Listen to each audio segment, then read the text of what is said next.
sometimes life changes in the smallest, most unexpected moments. A touch, a whisper, even a bandage replaced by hands that care more than duty demands. This is the story of a young doctor, a woman who had everything yet lost it all, and how fate brought them together in the most miraculous way. A broken bar.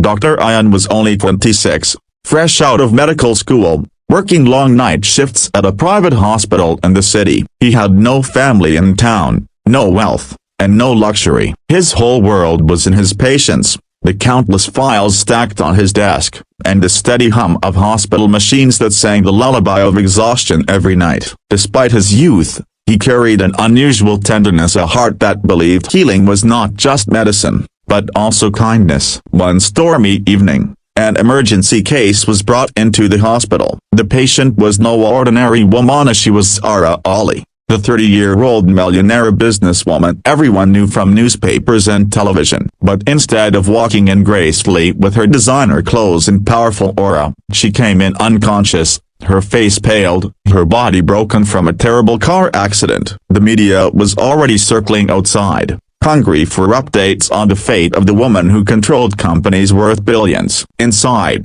however, she was just another human fighting between life and death. Zara slipped into a coma. Days turned into weeks. Machines kept her alive, but her silence was deafening. The hospital staff grew used to her presence, as though she was a permanent shadow in the ward. Nurses came and went. Family members visited less and less. Some doctors even whispered she might never wake up. But Dr. Ian, a broken bar, he never lost hope. Every night, after finishing his rounds, he would quietly sit beside her bed. He would talk to her, not as a millionaire, but as if she were simply another soul who needed to be reminded of life. He told her stories of patients who fought impossible odds, of children who smiled through their pain, of his own struggles of being a young doctor who sometimes felt invisible in a world of power and money. He believed she could hear him somewhere deep inside. One evening, while changing her bandages, his hands trembled slightly. He had been scolded earlier that day by a senior doctor for wasting time on a hopeless case. But as he carefully unwrapped the old gauze from Zara's arm, he whispered softly,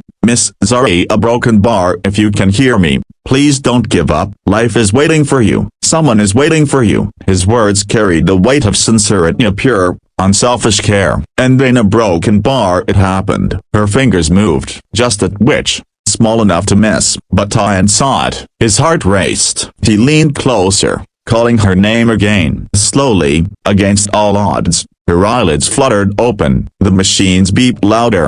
Nurses rushed in, and chaos filled the room. But in that moment, as her gaze struggled to focus, her eyes locked onto the young doctor's face, the only one who had stayed. Tears welled up in his eyes. She was awake. Her recovery was slow and painful, but she asked for him every day. While the world outside was shocked by the news of her miraculous awakening, Zara knew the truth in her heart. It was not medicine alone that pulled her back, but the unwavering voice that refused to let her slip away.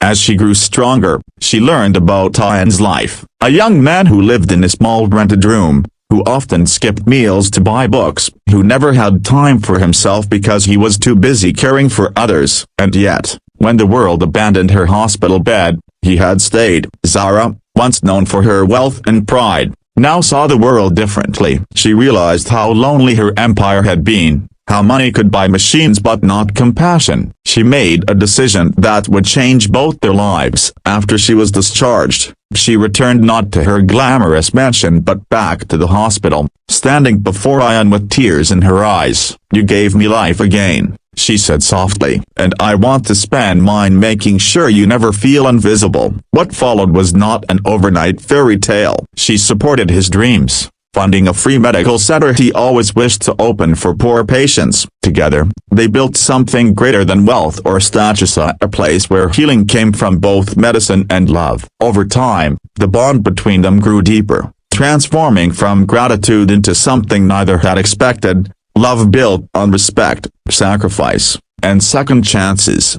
And so, the young doctor and the woman who had everything yet once had nothing, walked forward together. Their story became a reminder that life can shift in the smallest acts of kindness, so that hope whispered in silence can awaken even the deepest sleep.